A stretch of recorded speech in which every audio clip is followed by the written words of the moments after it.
ఈరోజు మార్నింగ్ న్యూస్లో భాగంగా ఆదాబ్ హైదరాబాద్లో ఆజ్కి బాత్ చూద్దాం మనం.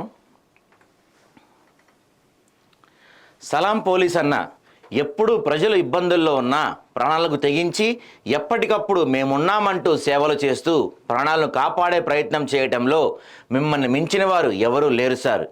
దేవుళ్ళు ఎక్కడో ఉండరు, మన పక్కనే ఉంటారంటే అలా ఎలా ఉంటారనుకుంటాం, కానీ పోలీస్ యూనిఫామ్లో ఎప్పుడు ప్రజలకు ఆపద వచ్చినా ప్రాణాలకు తెగించి ప్రాణాలు పోస్తుంటారు. మీకు శతకోటి వందనాలు సారు. ప్రజలపై ప్రకృతి కన్నెర్ర చేసినప్పుడు ప్రజలను కంటికి రెప్పలా కాపాడే ప్రయత్నాలు చేస్తున్న మీకు హృదయపూర్వక వందనాలు సారు. తెలుగు రాష్ట్రాల ప్రజల శతకోటి వందనాలు. సలాం పోలీస్ అని చెప్పి నాగిరెడ్డి కేరెళ్ళ గారు పంపించారు. నిజంగా అద్భుతంగా రాశారు. ఎందుకంటే ఈ వరదల టైంలో మనం చూసాం, ఎక్కడ చూసినా పోలీస్ సిబ్బంది కానీ ఎన్డీఆర్ఎఫ్ కానీ ఎవరైనా సరే ఆ శాఖలో ఉన్న వాళ్ళు చేసిన విరోచిత పోరాటం వల్ల కానీ వాళ్ళు చేసిన విరోచిత సేవల వల్ల కానీ చాలామంది సర్వే అయ్యారు. నిజంగా అది గ్రేట్ ఇనిషియేషన్గా చెప్పుకోవాలి.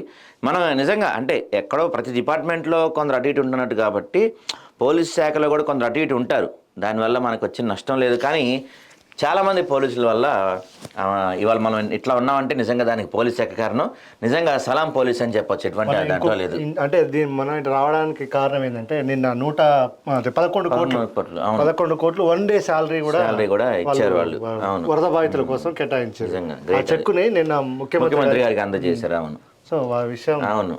సో ఇక మరో వార్త చూస్తే మనం 117.2 ఎకరాల భూమి స్వాధీనం, కూల్చివేతల జాబితాను విడుదల చేసిన హైడ్రా 23 ప్రాంతాల్లో 262 నిర్మాణాలను కూల్చివేసినట్లు వెల్లడి. ప్రముఖుల నిర్మాణాలను సైతం వదలని కమిషనర్ రంగనాథ్ 13 విల్లాలను కూల్చి 2.50 ఎకరాల భూమి స్వాధీనం. కూల్చివేతలపై ప్రభుత్వానికి హైడ్రా నివేదిక, హెచ్ఎండిఏ సర్వర్ డౌన్, కనిపించని చెరువుల డేటా. అయితే మనం చూస్తే నిన్న హైడ్రాకి మరింత పవర్స్ ఇచ్చింది గవర్నమెంట్. హైడ్రాకి దాదాపుగా 11 మంది సిఐలు 21 మంది ఎస్ఐలతో పాటు ప్రత్యేకంగా హైడ్రాకి ఒక పోలీస్ స్టేషన్ కూడా కేటాయించారు. అంటే ఇంకా దాదాపు నిన్న ముఖ్యమంత్రి ఒక సందర్భంలో నిన్న మాట్లాడుతూ చెరువులను చెరపడితే ఇక జైలుకే అవసరమైతే అరెస్ట్ కూడా చేస్తాము, అలాంటి పవర్స్ కూడా హైడ్రాకి ఇస్తున్నాము, ఎలాంటి వారినైనా క్షమించాము, ఎవరినైనా ఎంత పెద్దోళ్ళైనా క్షమించేది లేదు, ఎట్టి పరిస్థితుల్లో హైడ్రా ఇంకా ముందుకు వెళ్తుంది తప్ప వెనక్కి తగ్గేది లేదని చెప్పి నిన్న పోలీసు దాంట్లో రేవంత్ రెడ్డి కొన్ని వ్యాఖ్యలు చేశారు. దానికి తగ్గట్టుగానే ఫుల్ పవర్స్ ఇచ్చేశారు హైడ్రాకి. ఇప్పుడు ఇంతకుముందు రెవెన్యూ లేకపోతే టౌన్ ప్లానింగ్, ఇరిగేషను వీళ్ళందరూ సపరేట్ నోటీసులు ఇచ్చేవాళ్ళు. ఇప్పుడు అందరూ కలిపి ఒక దానికి తీసుకొచ్చారు. వాళ్ళందరూ కూడా హైడ్రా పరిధిలోనే పనిచేస్తారు. అది కూడా రంగనాథ్ ఆధ్వర్యంలోనే పనిచేస్తారు వాళ్ళందరూ. సో ఇక మరింతగా స్పీడ్ పెంచబోతుంది హైడ్రా. మనం అనుకున్నట్లు మొన్న తగ్గిద్దేమో, కొంచెం డ్రాప్ అయిద్దేమో, వెనకడుగు వేస్తున్నారేమో అనుకున్నాం, కానీ అలాంటివి ఏమీ లేవు. ఎట్టి పరిస్థితుల్లో వ్యతిరేకత కూడా వచ్చినాయి. ఆ విషయంలో కూడా వెనక్కి తగ్గిందని కూడా చెప్పొచ్చు. అయితే ఎట్టి పరిస్థితుల్లో తగ్గేది లేదు, మేమైతే దీన్ని ఆపేది లేదు, దీన్ని గట్టిగా తీసుకెళ్తామని చెప్పి నిన్నైతే రేవంత్ రెడ్డి చాలా క్లియర్గా స్పష్టంగా చెప్పిన పరిస్థితి మనకు కనపడుతుంది. కానీ ఇది ఓన్లీ హైదరాబాద్కే కాకుండా నిజంగా ప్రజలు డిమాండ్ చేస్తున్నట్టుగా ఇప్పుడు మనం ఖమ్మంలో చూసినాం. అవునవును, ఆ ఖమ్మంలో వరదల్లో కారణం ఏంటి? కేవలం అక్కడ అక్రమణాలే, అక్రమ నిర్మాణం మొత్తం. ఆడ మున్నేరు వాగుని మొత్తం తగ్గించేసి పెద్ద పెద్ద బిల్డింగ్లు కట్టారు. హైదరాబాదే కాదు, మన విజయవాడలో కూడా చూస్తే బుడమేరు వాగుని డైవర్ట్ చేయడం వల్లే కదా. సో ఇదైతే మంచి ఇనిషియేషనే. దీనివల్ల ఎంతవరకు ముందుకెళ్తారు, ఏం జరుగుతుంది, ప్రజల నుంచి వ్యతిరేకత వస్తుందా రాదా అనేది పక్కన పెడితే, అయితే క్లియర్గా ఒకటి చెప్పదలుచుకున్నాం. ప్రజల నుంచి వ్యతిరేకత రాకుండా ఉండాలి అంటే మీరే వీటిని పడేస్తే వాళ్ళకి ఏమన్నా ఆల్టర్నేట్ చూపించే ప్రయత్నం కానీ, లేకపోతే ఆ బిల్డర్స్ని అరెస్ట్ చేసే ప్రయత్నం కానీ, వీళ్ళకి ఎవరైతే అమ్మారో అధికారులపై చర్యలు తీసుకునే ప్రయత్నం, అంటే వీళ్ళ డబ్బులు వీళ్ళకి వచ్చేట్టు కనీసం చేస్తే ప్రజల నుంచి వ్యతిరేకత రాదు. ఎందుకంటే ఇప్పుడు ఉన్న పలంగా ఇవాళ ఆ ఇంట్లో ఉన్న వాళ్ళని పొద్దున్నే బుల్డోజర్ తీసుకొచ్చి పడేసేస్తే వాళ్ళకి ఎక్కడికి వెళ్ళాలో ఏం చేయాలో అర్థం కాని పరిస్థితిలో సహజంగా వ్యతిరేకత వస్తుంది. సరే, ఇప్పుడు నిన్న ఈ కార్యక్రమంలో మాట్లాడుతూ సీఎం ఏం వ్యాఖ్యలు చేసిందంటే, అంటే ఎవరైతే పేదల ఇల్లు కూల్చినామో వాళ్ళకు డబుల్ బెడ్రూమ్ ఇల్లు కట్టిస్తా అని చెప్పన్నారు. ఈ విషయంలో అంటే వాస్తవంగా ముఖ్యమంత్రి గారి నిర్ణయాన్ని స్వాగతిస్తున్నాం ఖచ్చితంగా. ఎందుకంటే ఇప్పుడు మీరు అన్నట్టు ఒకేసారి వాళ్ళ ఇల్లు కూల్స్తే వాళ్ళు ఎంతో కష్టపడి ఉన్న బంగారము ఆ తర్వాత ఆస్తులను అమ్ముకొని వాళ్ళు ఇల్లు కొనుక్కుంటే వాళ్ళు నడి రోడ్డున పడతారు. కాబట్టి గవర్నమెంట్ ఎంకరేజ్ చేస్తే వాళ్ళకు ఒక దారి చూపిస్తే ఒక ఇల్లు చూపిస్తే ఖచ్చితంగా అది మంచి విషయమే. అది నిజంగా చాలా గొప్ప విషయం అది. అయితే ముఖ్యమంత్రి గారు చెప్తున్నట్టు ఎవరినైనా వదలమని చెప్తున్నారు, కానీ ఇప్పటి వరకు చూస్తే దాదాపుగా చెప్పిన ప్రకారం 262 నిర్మాణాలు 13 విల్లాలు కూల్చేసామని చెప్తున్నారు. అయితే 262 ప్లస్ 13 కలుపుకుంటే 265, 75 వేసుకోండి. సో రౌండ్ ఆఫ్ గా 275 కన్స్ట్రక్షన్స్ వీళ్ళు కూల్చుంటే అందులో అధికార పార్టీకి సంబంధించినవి ఎన్ని కూల్చారు అనేది ఒక క్వశ్చన్ అయితే ఉత్పన్నం అవుతుంది. తర్వాత పెద్ద పెద్దోళ్ళు సపోజ్ మురళీమోహన్ లాంటి వాళ్ళకో లేకపోతే వీళ్ళ అన్నలకో తమ్ముళ్ళకో, రేవంత్ రెడ్డి గారి అన్నలకో తమ్ముళ్ళకో వీళ్ళందరికీ నోటీసులు ఇచ్చారు. నోటీసులు ఇచ్చి 1 month టైం కూడా ఇచ్చారు. అలా మిగతా అందరికి నోటీసులు ఇచ్చారా లేదా అని చెప్పి కూడా క్వశ్చన్స్ అయితే రేజ్ అవుతున్నాయి. అంటే నిజంగా ఏదన్నా ఒక పని జరుగుతున్నప్పుడు ఇనీషియల్ గా లేకపోతే జరుగుతున్నప్పుడు దాన్ని వ్యతిరేకించే వాళ్ళు చాలా మంది ఉంటారు, సమర్థించే వాళ్ళు చాలా మంది ఉంటారు. అయితే దాంట్లో ఎంత ట్రాన్స్పరెన్సీ ఉంటుంది, ఎంత క్లియర్ గా చేస్తున్నారనే దాన్ని బట్టే దాని యొక్క విశ్వసనీయత ఆధారపడుతుంది. ఇప్పుడు దుర్గం చెరువు దగ్గర 200 పైగా ఇళ్లకు నోటీసులు ఇచ్చారు. దాదాపు ఇచ్చి కూడా 15 రోజులు అవుతుంది. మరి వాటిపైన ఎలాంటి యాక్షన్ ఉంటుంది? ఇవన్నీ కూడా జరిగితే అయితే ఇప్పుడు మనం చూసుకున్నట్టు 275 మందికి వీళ్ళు కన్స్ట్రక్షన్ స్కూల్ చేశారు. అందులో అధికార పార్టీ సంబంధించిన వాళ్ళు ఒక్కళ్ళైనా ఉన్నారా అనే క్వశ్చన్ రేజ్ అవుతుంది. మీరు ఎప్పుడైతే మీ తమ్ముళ్ళవో మీ అన్నలవో లేకపోతే మీ పార్టీకి చెందిన వాళ్ళు ఎప్పుడైతే మీరు కూల్చడం మొదలు పెడతారో అప్పుడు దీనిపైన విశ్వసనీయత వస్తుంది, మిమ్మల్ని వేలెత్తి చూపడానికి ఉండదు. సో దీనిపైన ముందుకెళ్లే ముందు మీ పార్టీ వాళ్ళవైనా మీ వాళ్ళవైనా, మీరు మొన్న ఒకసారి అన్నారు రేవంత్ రెడ్డి గారు, నా సొంత తమ్ముడైనా అన్నైనా నా కుటుంబ సభ్యులైనా కూల్చేస్తా అన్నారు కానీ ఇంకా ఎక్కడ అది కనపడలేదు. అది జరిగితే బాగుంటుందని, అందరినీ ఒకేలా చూస్తే బాగుంటుందని కోరుకుంటున్నాను. 270లో దాదాపు పేదలే ఎక్కువ మంది ఉన్నాయి అంటున్నారు. మరి చూడాలి, ఎందుకంటే సరే విల్లాలు కూడా 13 ఉన్నాయి.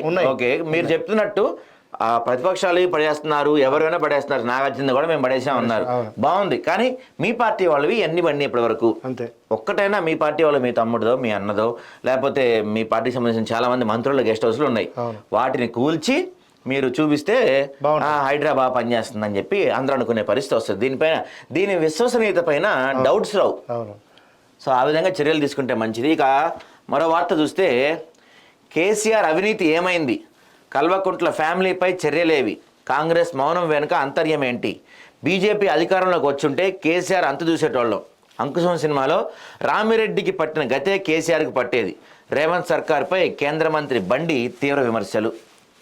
వెనకటికి ఒక సామెత ఉంటుంది, ఏదో బోడమల్లన్న ఓడ దాటాకే ఏదో మల్లన్న అన్నాడని చెప్పి ఒక సామెత ఉంటుంది. కేంద్రంలో ఉంది మీరే సార్ బండి గారు, మీరు అనుకున్నట్టు ఏదో అంకుశం సినిమాలో రామిరెడ్డికి పట్టిన గతి అంటే రామిరెడ్డిని అరెస్ట్ చేసి రోడ్డు మీద ఇచ్చుకుంటూ వెళ్తారనమాట ఆ సినిమాలో. సో ఆ సీన్ అయిద్దని చెప్పి చెప్తున్నారు ఈయన. మరి కేసీఆర్ మీద ఇప్పుడు కాళేశ్వరం కానీ ఇలాంటి వాటిల్లో ఈడీ కేసులు నమోదైనవి ఉన్నాయి, సిబిఐ కేసులు నమోదైనవి ఉన్నాయి, తర్వాత మొన్న బెయిల్ వచ్చిన కవిత మీద సిబిఐ కేసులు ఉన్నాయి. ఇవన్నీ పర్యవేక్షించేది ఎవరు? వీళ్ళే కదా, మీ పార్టీయే కదా అక్కడ అధికారంలో ఉంది. మరి ఎందుకు వదిలేశారు? అంతే కదా. ఈయన ఏమంటాడంటే కాంగ్రెస్ మౌనం వెనక ఆంతర్యం ఏంటి అంటాడు ఈయన. అసలు మీరేం చేస్తున్నారు? మీరు ఇన్వాల్వ్ కావచ్చు కదా.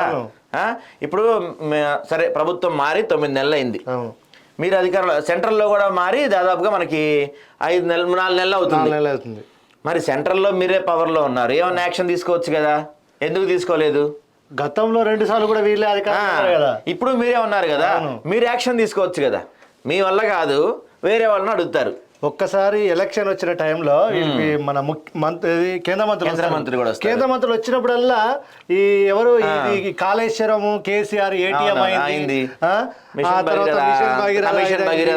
కల్వకుంట్ల ఫ్యామిలీ తెలంగాణని దోచుకు తిన్నది అని స్టేట్మెంట్లు అయితే మంచిగా ఇస్తారు. మరి కనీసం చర్యలు తీసుకోవట్లే మీరు కదా, మీ చేతులు కదా. ఇప్పుడు వాళ్ళని అనడం ఏంది? అదే మీరు సెంట్రల్ లో మీరే ఉన్నారు, ఫుల్ పవర్ లో ఉన్నారు, మీరు చేయలేక వెనకడికి అదే ఏదో అంటారు కదా, మంగళవారం అన్నారంట, అట్లా మీరు చేయకుండా వాళ్ళు చేయలేదు అంటారు. ఏంటి సార్ ఇది? మీరు కంప్లైంట్ ఇవ్వండి. మీరు కంప్లైంట్ ఎందుకు? మీదే కదా సెంట్రల్, మీదే. పైగా ఈయన కేంద్ర మంత్రి, ఈయన ఏదైనా ఇనిషియేట్ చేయొచ్చు కదా. కేంద్ర మంత్రి ఒక ఏదన్నా సిబిఐకో ఈడీకో ఇదిగో ఇక్కడ జరిగింది, నా దగ్గర ప్రూఫ్ ఉంది, మీరు మూవ్ చేయండి అంటే, కేంద్ర మంత్రి పైగా అధికార పార్టీకి సంబంధించిన కేంద్ర మంత్రి ఆర్డర్స్ ఇస్తే ఎందుకు మూవ్ కాదు? మీరు చేయలేరు, వేరే వాళ్ళు చేయలేరు అంటారు. చేయలేదంటారు. ఈ ఇప్పుడు మామూలు వ్యక్తులు అంటే ఏదో ఆ మాటలు అన్నారు, కేంద్ర మంత్రులు స్వయంగా వీళ్ళే చేయొచ్చు. పైగా ఇంత జరిగింది, ఇంత అయినా కూడా మీరు ఖమ్మంకి ఎంత ఇచ్చారు, మహబూబాబాద్కి ఎంత ఇచ్చారండి మీరు బీజేపీ వాళ్ళు ఇంకా లెక్క పెడితేనే ఇంకా ఎంత ఇయ్యాలి. మీ పార్టీ నుంచి ఒక అతను వచ్చాడు, సెంట్రల్ నుంచి ఒక అతను, ఒక కేంద్ర మంత్రి వచ్చారు, మీ కిషన్ రెడ్డి వెళ్ళారు, మీరు వెళ్ళారు, ఈటెల గారు వెళ్ళారు, మీరంతా బస్సులు వేసుకొని ఫ్లైట్లు వేసుకొని వెళ్ళారు, బాగుంది. వెళ్ళి ఎంత ఇచ్చారు మీరు? 10 రూపాయలన్నీ ఇచ్చొచ్చారా? కనీసం కిషన్ రెడ్డి మొన్న వెళ్ళినప్పుడు చూస్తే ఆయన, మీరు ఖాళీ చేతులతో వెళ్ళే బదులు ఒక 10 బిస్కెట్ ప్యాకెట్లు అన్న కొనుక్కెళ్ళారా మీరు? 10 పాల ప్యాకెట్లు అన్న కొనుక్కెళ్ళారా మీరు? ఊపుకుంటూ వెళ్ళారు. మళ్ళీ మీరు వేరే వాళ్ళ గురించి మాట్లాడుతున్నారు, కాంగ్రెస్ చేయట్లేదు అని. మీరేం చేస్తున్నారు? సరే, ఎప్పుడు మీకు వాళ్ళని అరెస్ట్ చేయాలి, వీళ్ళని అరెస్ట్ చేయాలి, వాళ్ళని రోడ్డు మీద పెట్టాలి, ఇవేనా? ప్రజలు పట్టరు మీకు. ప్రజలకు బోల్డ్ సమస్యలు ఉన్నాయి. నిన్న ఈ వార్తలో యాక్చువల్లీ ఈ వార్తా అంశం వేరు, కానీ దీంట్లో ఒక పాయింట్ నిన్న రేవంత్ రెడ్డి చెప్పారు.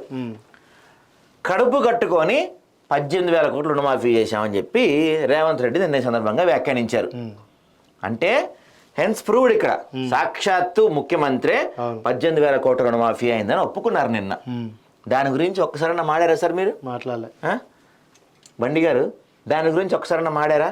20 రోజుల్లో, ఇంక 20 కూడా 19 రోజుల్లో మనకి ఈ సీజన్ అయిపోద్ది, వర్షాకాలం సీజన్ అయిపోద్ది. రైతు భరోసా గురించి మాడారా? మాట్లాడలే. పంట రేపు సీజన్ వస్తుంది, ఆ సీజన్ కి విత్తనాలు ఎట్లా? మొన్న పంటన వరదలు వచ్చి పంటలు మునిగిపోయి ఆ ఏకంగా కంకర ఇసుక పెరిగిపోయిన పరిస్థితి ఉంది. వాటి రైతు బీమా గురించి మాడారా? మీరు మాట్లాడరు. పెరిగిపోతున్న నిత్యావసరాల గురించి మాట్లాడరు. పెట్రోల్ గురించి ఇవేమీ మీకు అవసరం లేదు. ఈయన మాత్రం అర్జెంట్గా ఇప్పుడు కేసీఆర్ని రామిరెడ్డి లాగా పరిగెత్తిస్తాడంట. ఈయన ఇది అర్జెంట్ ఇప్పుడు. ఈయన చెప్తాడు కదా, మన అర్ణం కోసం చెప్పినట్టు, నేషన్ వాంట్స్ టు నో అన్నట్టు, ఇది ఇప్పుడు నేషన్కి పట్టిన పెద్ద సమస్య ఇదే. రాష్ట్రం సస్యశ్యామలంగా ఉంది, కాంగ్రెస్ పార్టీ అద్భుతంగా పరిపాలిస్తుంది.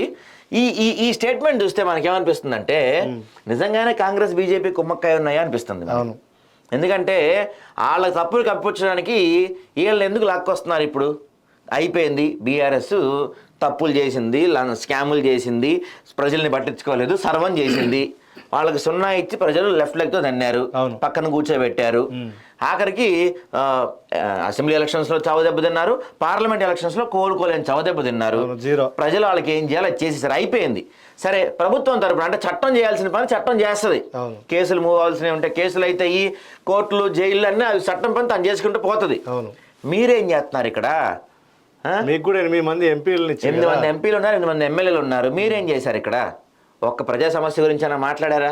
ఒక్క అంశమైనా లేవనెత్తారా? మనకి బడ్జెట్లో తెలంగాణకి ఇంత పెద్ద 0 ఇస్తే పార్లమెంట్లో మీ ఎంతమంది ఎంపీలు క్వశ్చన్ చేశారండి? ఒక్క ఎంపీ క్వశ్చన్ చేసింది లేదు.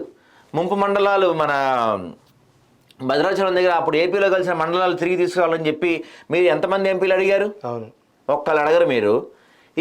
అదేమంటే మేము అధికారంలోకి వచ్చి ఉంటే కేసీఆర్ని పరిగెత్తిచ్చేవాళ్ళం అంటున్నారు. అరే, ఉన్నప్పుడు ఉన్న రేవంత్ రెడ్డి సంగతి చూడండి. ఈయన ఇంతవరకు ఏం చెప్పింది ఏమి ఇవ్వట్లేదు. రైతులు ఆత్మహత్యలు చేసుకుంటున్నారు. వాటి సంగతి చూడండి సార్ మీరు. వేరే వాళ్ళు పక్కన పెడదాం. ఇక నిన్న ముఖ్యమంత్రి సార్ ఏమంటారంటే, చెరువులను చెరపడితే చెరసాలే, చెరువుల్లో ఆక్రమణలు చేసిన వారికి సీఎం వార్నింగ్, పేదల ఆక్రమణలు కూల్చేసి ఇల్లు ఇస్తామని ప్రకటన. దీని గురించి నిన్న ఈ ఫోటో జూమ్ చేయ ఒకసారి. దీని గురించి నిన్నంతా సోషల్ మీడియాలో పెద్ద ఎత్తున చర్చ జరిగింది. గతంలో ఇలాంటి మీటింగ్స్కి కానీ ఇలా ఏదన్నా కొన్ని పబ్లిక్ మీటింగ్స్కి వెళ్ళినప్పుడు కేసీఆర్ కూడా ఇలాంటి ఒక క్యాప్ పెట్టుకునేవాడు. అప్పుడు ఈ కాంగ్రెస్ వాళ్ళు వీళ్ళంతా ఏమనేటోళ్ళు అంటే దొర టోపీ పెట్టుకున్నాడు అని చెప్పి అనేటోళ్ళు. మరి నిన్న ఈసారి పెట్టుకుంది ఏం టోపీ అంటే, ఇక్కడ మేమేమి కేసీఆర్ని సపోర్ట్ చేస్తలా, కానీ ఎవరు వెనకాల వాళ్ళది కనపడదు అంటారు కదా, నలుపు. అట్లా గతంలో ఉన్న మీరు చేసిన విమర్శలన్నీ ఇప్పుడు మీరు ఫాలో అయితే వస్తున్నారు. గతంలో ముఖ్యమంత్రి గారు ఏమన్నారు? వరద రాగానే నష్టం 25,000 ఇవ్వాలని, లేకపోతే చనిపోయిన వాళ్ళకి 25 లక్షలు ఇవ్వాలని పెద్ద పెద్ద ధర్నాలు చేశారు అప్పట్లో. మరి ఇప్పుడు ఈ అధికారంలోకి వచ్చాక ఏం చేస్తున్నారు? ఇంకా గత ప్రభుత్వాలైనా కనీసం వరద నష్టం 20,000 30,000 ఇవ్వటం, చనిపోయిన వాళ్ళకి 5 లక్షలు 10 లక్షలు ఇచ్చారు. మీరు అది కూడా ఇవ్వలేదుగా. మీరు ప్రతిపక్షంలో ఉన్నప్పుడు ప్రభుత్వం ఇది చేయట్లే అని చెప్పిన అన్నీ కూడా అధికారంలోకి వచ్చాక మీరు అదే దారిలో అట్లా సమాంతరంగా వెళ్తున్నారు. సరే మీరు నిన్న ఒక పోలీస్ సంబంధించిన ఈవెంట్ ఇది, క్యాప్ పెట్టుకోవడం తప్పు కాదు, మేమేం తప్పు అంటలేదు, తప్పు పడతలేదు కూడా. కానీ గతంలో ఇలాంటి సందర్భాల్లోనే గత ముఖ్యమంత్రి పెట్టుకున్నప్పుడు ట్రోల్ చేసింది మీరే కదా. దొర దొర దొర చూడు, క్యాప్ పెట్టుకున్నాడు, దొర చూడు దొర చూడు అన్నారు, జనాలకు టోపీ అన్నారు మీరే కదా. మరి ఇప్పుడు మీరు ఎందుకు పెట్టుకున్నారు టోపీ? ఇక మీకే తెలవాలి. సరే, ఇక ఏమంటారంటే పేదల ఇల్లు కూల్చితే డబుల్ బెడ్రూమ్ ఇల్లు, చెరువులు కుంటలను ఆక్రమిస్తే జైలుకు పోవుడే, హైడ్రాపై దుమ్మెత్తి పోస్తే ఊరుకునేది లేదు, ఏడాదిలో మరో 30,000 ప్రభుత్వ ఉద్యోగాలు, రాష్ట్రంలో ఫ్రెండ్లీ పోలీసింగ్ ఉండాలి, అదేవిధంగా నేరస్తులు భయపడేలా చర్యలు, పోలీస్ పాసింగ్ అవుట్ పరేడ్లో సీఎం రేవంత్. ఇది నిజంగా మనం మాడుకున్నాం, మంచి విషయమే. అంటే పేదలకు ఇల్లు కూల్చేస్తే డబుల్ బెడ్రూమ్ ఇస్తారంటాం, మంచి విషయమే. కానీ నిన్న మనతో ఒక సిపిఐ ఒక నాయకులు మాట్లాడినట్టు, నువ్వు ముందు ఇల్లు చూపెట్టు, తర్వాత కూల్చేసాయి. ఇప్పుడు ఇల్లు కూల్చేసేసి అర్జెంటుగా, అసలే వర్షాలు విపరీతంగా పడుతున్నాయి, పైగా రాబోయేది చలికాలం, ఎక్కడ ఉంటారు వీళ్ళంతా? చిన్న చిన్న పిల్లలు ఉంటారు. మొన్న చూస్తాం చిన్న నా స్కూల్ బుక్స్ బ్యాగ్స్ తీసుకునే టైం కూడా ఇవ్వలేదు నాకు అని చెప్పి చిన్న పిల్లలు మొన్న మాట్లాడింది చూసాము. మీరు ఒక ఇల్లు బాబు, మీరు ఇది అక్రమం, ఇది దీనిపైన మేము చర్యలు తీసుకోబోతున్నాము, ఇది పోనీ డబుల్ బెడ్రూమ్ వద్దండి, చిన్న గుడిసే ఇక్కడ పడేసిన గుడిసే అక్కడ ఇచ్చి, ఇదిగో ఇక్కడికి వెళ్ళండి, తర్వాత పక్క ఇల్లు ఇస్తాం, ఎందుకంటే డబుల్ బెడ్రూమ్ కానీ పక్క ఇల్లు కడతాం కానీ తెల్లారిపాటికి అయ్యే పని కాదు. తాత్కాలిక ఏర్పాటు చేసి ఇదిగో మీరు అక్కడికి వెళ్ళండి, ఇది కూల్ చేస్తామని చెప్పండి, శుభ్రంగా వెళ్తారు. అట్లా కాకుండా ముందు పడేసేసి పెద్ద పెద్ద నెల రోజులు టైం ఇస్తారు, వాళ్ళు కోర్టుకు పోయేదానికి సలహాలు ఇస్తారు. ఇప్పుడు మరి మన ఈయనున్నారు మురళీమోహన్ కి నోటీస్ ఇచ్చారు మరి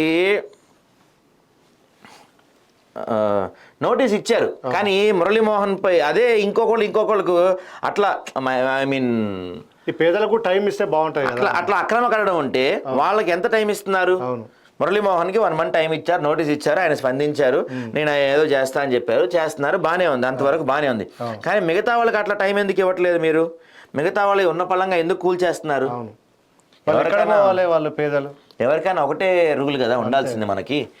ఇంకా నిన్న మరో వార్త చూస్తే, సీఎంతో డిప్యూటీ సీఎం, తెలంగాణ ముఖ్యమంత్రితో ఏపీ డిప్యూటీ సీఎం పవన్ భేటీ, వరద బాధితుల కోసం ₹1 చెక్ అందజేత.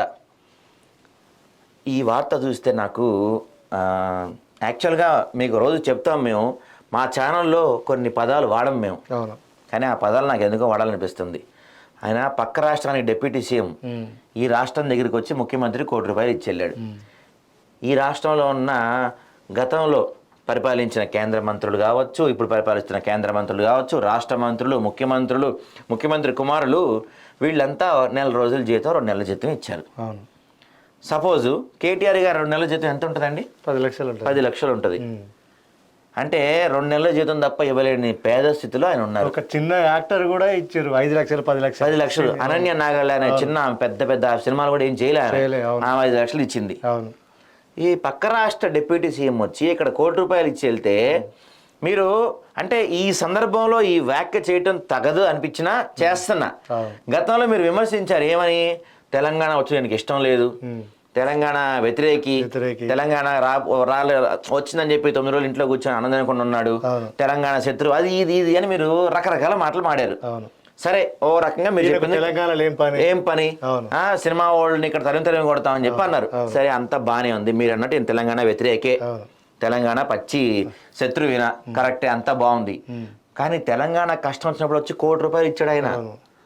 తెలంగాణ తెచ్చాము, ఇచ్చాము, మా వాళ్ళు తెలంగాణ వచ్చింది, తెలంగాణ పోరాటం అని చెప్పుకున్న వాళ్ళంతా ఏరి ఎంత ఇచ్చారు? ₹1. సరే, ₹1 ఇవ్వలేరు అనుకుందాం, పాపం కేటీఆర్ వీళ్ళంతా పేదోళ్ళు ఒక 50 లక్షలు ఇవ్వలేరా? అంటే 50 లక్షలు కూడా మీ దగ్గర లేని పరిస్థితిలో ఉన్నారా? 2 నెలల జీతం ఇచ్చారు. నిజంగా పలాంది ఉండాలండి మీకు. పక్క రాష్ట్ర డిప్యూటీ సీఎం వచ్చి ఇక్కడ ₹1 ఇచ్చి వెళ్తే మీరేం చేశారు? ఇదే సిచ్యువేషన్లో ఇంకొక చిన్న మాట చెప్పదలుచుకున్నా. పవన్ కళ్యాణ్ ఓజీ అనే ఒక సినిమా వస్తుంది. ఆ సినిమాలో సింబు ఉన్నాడు కదా, మన తమిళ యాక్టర్ సింబు, ఆయనతో ఒక పాట పాడిచ్చారు. సార్ రెమ్యూనరేషన్ తీసుకోండి సార్ అంటే, 5 లక్షలు 10 లక్షల రెమ్యూనరేషన్ తీసుకోండి అంటే, పవన్ కళ్యాణ్ నాకు ఇష్టం, నేను తీసుకోను అంటే వీళ్ళంతా ఫోర్స్ చేసి ప్రొడ్యూసర్స్ అట్లా కాదు సార్, తీసుకోవాలని చెప్పి ఆయనకి 10 lakhs చేంజ్ ఇచ్చారంట ఆ పాట పాడినందుకు. ఆ 10 lakhs ఆయన 2 రాష్ట్రాలకి రిలీఫ్ ఫండ్కి ఇచ్చేసాడు, ఫ్లడ్ రిలీఫ్ ఫండ్గా. అట్లా ఉంది పక్క రాష్ట్రం. ఆ పక్క రాష్ట్రం వాళ్ళు వచ్చి కూడా చేతనంత ఇస్తున్నారు. ఇక్కడే ఉండి దీన్ని తెలంగాణని పూర్తిగా దోచుకొని తిని మిగులు బడ్జెట్ ఉన్న రాష్ట్రాన్ని అప్పుల కుప్పగా చేసి 10 ఏళ్ళు మిగులు బడ్జెట్ ఉన్న రాష్ట్రాన్ని అప్పుల కుప్పగా చేసి తెలంగాణ సారం మొత్తం పీల్ చేసుకొని చెప్పాలంటే తెలంగాణ తల్లిని పూర్తిగా మీరు దోచేసుకొని మొత్తం ఒక చక్కగా నిండు నగలతో నిండుగా ఉన్న ఒక తల్లిని మీరు ఇప్పుడు ఒక కడుపేదరాలుగా నిలబెట్టి తెలంగాణను ఇంత చేసిన అందరూ, నేను ఒక బీఆర్ఎస్లోనే అంటలేదు, బీఆర్ఎస్ అవ్వచ్చు, కాంగ్రెస్ అవ్వచ్చు, బీజేపీ అవ్వచ్చు, ప్రతి పొలిటీషియన్ కూడా తెలంగాణ పేరు చెప్పి సంపాదించిన వాళ్ళే, బాగుపడ్డోళ్లే, తెలంగాణ వచ్చాక భూములు కొన్నోళ్లే, మొన్న గవర్నమెంట్ 3rd సిటీ అని చెప్పి కట్టి అక్కడ కోట్లు సంపాదించిన పెద్ద పెద్ద టవర్లు కట్టిన వాళ్ళే, ఇప్పుడు ఈ గవర్నమెంట్ 4th సిటీ అని చెప్పి వీళ్ళు కోట్లు సంపాదించుకోవడానికి రెడీ అవుతున్న వాళ్ళే. వీళ్ళు మాత్రం నెల జీతం ఇస్తారు, 2 నెలల జీతం ఇస్తారు. పాపం ఈఎంఐలు కట్టుకోలేరు, పేదవాళ్ళు కదా వీళ్ళంతా. వీలైతే ఈసారి మనమే అందరం ఎంతో కొంత చందా వేసుకొని ఎమ్మెల్యేలు ఎంపీలకి ఒక నెల మన జీతం వాళ్ళకి చందా ఇచ్చే ప్రయత్నం చేద్దాం. పాపం అంత కడు పేదరికంలో ఉన్నారు వాళ్ళు. సిగ్గులేని మన నాయకులు, పక్క రాష్ట్ర సీఎంలు, డిప్యూటీ సీఎంలు, సినిమా వాళ్ళు, ఏదో వేరే రాష్ట్రానికి సంబంధించిన సినిమా వాళ్ళు కూడా ఇక్కడికి వచ్చి ఎంతో కొంత ఇస్తుంటే తెలంగాణని పట్టి పీక్కు తిన్న మీరు మాత్రం నెల జీతం 2 నెలల జీతం ఇస్తున్నారంటే ఇక మీ దానికే వదిలేస్తారు. ఇచ్చింది 1 నెల జీతం, ఓన్లీ కాంగ్రెస్ వాళ్ళు ఇచ్చింది 2 నెలల జీతం. ఆఖరికి అంటే నా ఉద్దేశం పోలీస్ శాఖలో చాలా మందికి తక్కువ జీతాలే ఉంటాయి, చాలా తక్కువ జీతాలు ఉంటాయి. ట్రాఫిక్ వాళ్ళకి కానీ, కానిస్టేబుల్స్ కానీ, బీట్ కానిస్టేబుల్స్ కానీ, వాళ్ళ డ్యూటీలు కానీ, వాళ్ళ పనితీరు కానీ, ఒక్కోసారి వాళ్ళకి 24 గంటలు కంటిన్యూస్ డ్యూటీలు ఉంటాయి. ఎండల్లో, వర్షాల్లో, వానల్లో అరాకొర జీతాలతో నిద్ర లేక, తిండి లేక, కుటుంబాన్ని సరిగా చూసుకోలేక ఎంతో మంది పోలీస్ అన్నలు దుర్భరమైన జీవితం గడుపుతూ ఉంటారు. అలాంటి వాళ్ళు కూడా ఒకరోజు జీతం విరాళంగా ఇచ్చారు. వాళ్ళు మొత్తం పోలీస్ శాఖ మొత్తం కలిపి 11 కోట్లు విరాళం అందజేసింది. ఇది చూసారా మీకు బుద్ధి రాదు మీకు చెప్తున్నా కదా. అసలు కేసీఆర్ ఈ వరదల మీద కనీసం కనపడి ఒక స్టేట్మెంట్ ఇవ్వలే. సార్ పూజలు చేస్తున్నాడండి, కనీసం ఒక స్టేట్మెంట్ ఇవ్వలే. సారు పూజల్లో బిజీగా ఉన్నారు. సార్ ఇంట్లో కూర్చొని పూజలు చేసి వరదలు రాకుండా వెనక్కి పంపిస్తారు సార్. ఎందుకంటే బయటకు వచ్చి ఏం చేయాలి, బురదలో తిరగాలి. సార్ తిరగరు కదా, తెలంగాణ జాతి పిత కదా సారు. కనీసం పక్క రాష్ట్రంలో వచ్చి తిరిగాడు, కనీసం ప్రెస్ మీట్ కూడా పెట్టలేదు. అయ్యో బాధితులకు పరామర్శ కూడా, నాకు హెల్త్ బాగాలేదు, లేకపోతే మొన్నే మా అమ్మాయి వచ్చింది, మేమిద్దరం ఇంట్లో కబుర్లు చెప్పుకుంటున్నాము, మా అమ్మాయిని దాదాపు ఒక 6 నెలలు మిస్ అయ్యాను, ఈ 10 days మా కూతురుతో గడిపి వస్తాను, ఓ 10 రోజులు ఆగండి అని చెప్పిన వీడియో రిలీజ్ చేయొచ్చుగా. చెప్పున్నా ఒక అర్థం పర్థం. అయ్యా మీకు హోమాలు చేస్తానికి టైం ఉంటది, పూజలు చేస్తానికి టైం ఉంటది, మీ పార్టీ ఎమ్మెల్యేలు ఎంపీలు, నిన్న మల్లారెడ్డి బర్త్డే అయితే వెళ్ళి ఆశీర్వాదం తీసుకున్నాడు మల్లారెడ్డి, ఇట్లాంటి వాడికి టైం ఉంటది.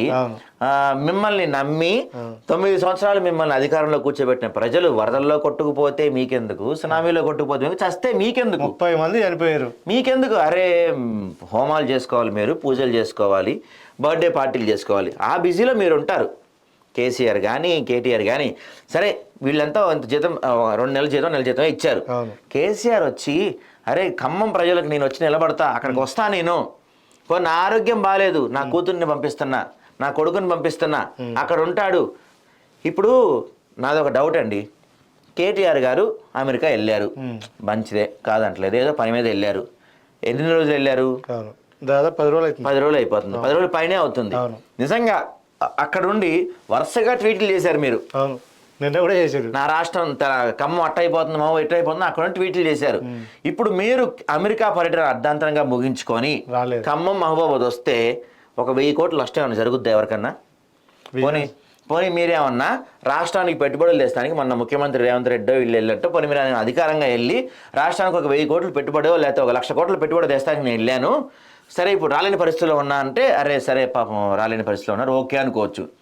మీరు ఎందుకు వెళ్ళారు తెలియదు, 10 రోజుల నుంచి అక్కడ ఉన్నారు, ట్వీట్ల మీద ట్వీట్లు వేస్తున్నారు. మీ నాన్నగారికి సరే కేసీఆర్కి హెల్త్ బాగా అనుకుందాం, కవిత గారు మొన్నే బెయిల్ నుంచి వచ్చారు, సరే కొంచెం డిప్రెషన్లో ఉన్నారు, రెస్ట్ తీసుకుందాం అనుకుందాం, మీరు రావచ్చుగా. మీకు అమెరికా నుంచి రావడానికి ఫ్లైట్ టికెట్కి డబ్బులు లేవా, మళ్ళీ వెళ్తానికి డబ్బులు లేవా? ఫ్లైట్లో అట్లా మీరు ఇక్కడ నుంచి వస్తే మళ్ళీ వెళ్ళలేరా? మిమ్మల్ని ఏమన్నా అక్కడ కట్టేశారా? వచ్చి ఒక 4 రోజులు ఖమ్మం మహబూబాబాద్ ప్రాంతాల్లో మొత్తం కలిదిరిగి ప్రజలకి దగ్గరగా ఉండి గవర్నమెంట్ నిలదీయచ్చు కదా. ఇక్కడ ఫలానా చోట నేను ఉన్నాను, ఇక్కడ ఇంతవరకు ఎటువంటి సహాయ కార్యక్రమాలు జరగలేదు, ఇక్కడ ఏం జరగలేదు అని చెప్పి అడచ్చుగా. మీరు అన్న 10,000 రాలేదు, అవి ఏదో ఒకటి చేయరు. చెప్పొచ్చు కదా. విదేశీ నేరస్తుడి బహిష్కరణ. డ్రగ్స్ స్మగ్లింగ్ చేస్తూ పట్టుబడ్డ వ్యక్తి ముంబైలో స్కార్ఫ్ బిజినెస్ చేస్తూ ఐకేజీ ఇన్నోసెంట్ ఎండుక. వీసా గడువు ముగిసినా ఇక్కడే తిష్ట. భారత్ నుంచి పంపించేసిన నార్కోటిక్ పోలీసులు. ఇక గెస్ట్ హౌస్లో రేవ్ పార్టీ భగ్నం చేసిన గచ్చిబౌలి పోలీసులు. 8 మంది అమ్మాయిలు 12 మంది అబ్బాయిలు అరెస్టు. 40 గ్రాముల గంజాయితో పాటు మద్యం స్వాధీనం అంటూ ఈ రేవ్ పార్టీలు అయితే మన హైదరాబాద్లో తగ్గని పరిస్థితి. అది ఇక ఎన్ని దాడులు చేసినా అంతే ఉంటాయి అవి. ఇక భూ నిర్వాసితులకు తక్షణమే పరిహారం, వారి కుటుంబాలను గౌరవించడం ప్రభుత్వ బాధ్యత. భూసేకరణ నిధులతో పాటు ప్రాజెక్టులో తప్పనిసరిగా ఉద్యోగాలు కల్పిస్తాం. 2025 నాటికి యాదాద్రి పవర్ ప్లాంట్ పూర్తి స్థాయిలో అందుబాటులోకి తెస్తాం. పవర్ ప్లాంట్ సమీక్ష సమావేశంలో డిప్యూటీ సీఎం బట్టి విక్రమార్క వెల్లడి. వారితో పాటు పాల్గొన్న మంత్రులు ఉత్తమ్ కుమార్ రెడ్డి, కోమటిరెడ్డి వెంకటరెడ్డి. ఇక ఆ 10 మందిలో ఉప ఎన్నికల భయం. పార్టీ మారిన ఎమ్మెల్యేలపై చర్యలు తీసుకోవాలి. అసెంబ్లీ కార్యదర్శిని కలిసిన బీఆర్ఎస్ ఎమ్మెల్యేలు. నిజంగా ఉప ఎన్నిక రావాలి, వీళ్ళంతా ఓడిపోవాలి. అంటే వీళ్ళే కాదు, భవిష్యత్తులో కూడా పార్టీ మారిన వాళ్ళకి ఇది ఒక గుణపాఠంగా చెప్పాలి ఖచ్చితంగా. మనం జస్ట్ ఒక చిన్న ఎగ్జాంపుల్ చెప్తా. క్రికెట్ చాలా మందికి తెలిసి ఉంటుంది కాబట్టి క్రికెట్ ఎగ్జాంపుల్ చెప్తా. సహజంగా టెస్ట్ క్రికెట్లో ఫస్ట్ ఇన్నింగ్స్ బ్యాటింగ్ చేసిన వాళ్ళు 500 కొట్టారు అనుకోండి, సెకండ్ ఇన్నింగ్స్ 200 ఆల్అౌట్ అయిపోతే ఫాలో ఆన్ అని చెప్పి ఒకటి ఉంటుంది, వాళ్ళే ఆడతారు, మళ్ళీ ఫాలో ఆన్ ఇస్తారు. ఆ ఫాలో ఆన్ వాళ్ళు కొట్టలేక ఓడిపోతే ఇన్నింగ్స్ డిఫీట్ జరుగుతుంది. కానీ 2002 ప్రాంతంలో ఇండియాకి ఆస్ట్రేలియాకి ఒక టెస్ట్ మ్యాచ్ జరిగింది. సేమ్ ఇట్లానే మనోళ్ళు వాళ్ళు 600 ఎంత కొడితే మనోళ్ళు 140కి ఎంత ఆల్అౌట్ అయ్యారు, మనకి ఫాలో ఆన్ ఇచ్చారు. అప్పుడు లక్ష్మణ్, ద్రావిడ్ వీళ్ళందరూ డబుల్ సెంచరీలు చేసి ఫాలో ఆన్ తీసుకున్న ఒక జట్టు అవతల టీంని ఓడిస్తాం, అదే చరిత్రలో మొదటిసారి. ఆ తర్వాత నుంచి అందరికీ తెలిసే ఉంటుంది కానీ చెప్పదలుచుకున్న, ఆ తర్వాత నుంచి ఆస్ట్రేలియా ఇండియాకి ఇప్పటి వరకు ఫాలో ఆన్ ఇవ్వలేదు. ఈ జరిగి 20 ఏళ్ళు అవుతుంది, దాదాపు 15 ఏళ్ళు అవుతున్నా ఎంత తక్కువ స్కోర్ అన్నా ఉండని అవతల ఇండియా వాళ్ళు 10 రన్స్కి ఆల్అౌట్ అయినా వాళ్ళ లీడ్ 1000 ఉన్నా సరే అప్పటి నుంచి ఇప్పటి వరకు ఆస్ట్రేలియా ఇండియాకి ఫాలో ఆన్ ఇవ్వలేదు, ఇప్పటి వరకు ఇవ్వలేదు. అది అంటే వాళ్ళకి ఆ భయం అంతలా పడిపోయింది. ఫాలో ఆన్ ఇస్తే ఇండియా వాళ్ళు చెలరేగిపోతారు, మనల్ని ఓడిస్తారనే భయం వాళ్ళ గుండెల్లో అలా పడిపోయింది. సో ఆ ఎగ్జాంపుల్గా ఇక్కడ ఈ 10 మంది ఓడిపోవాలి.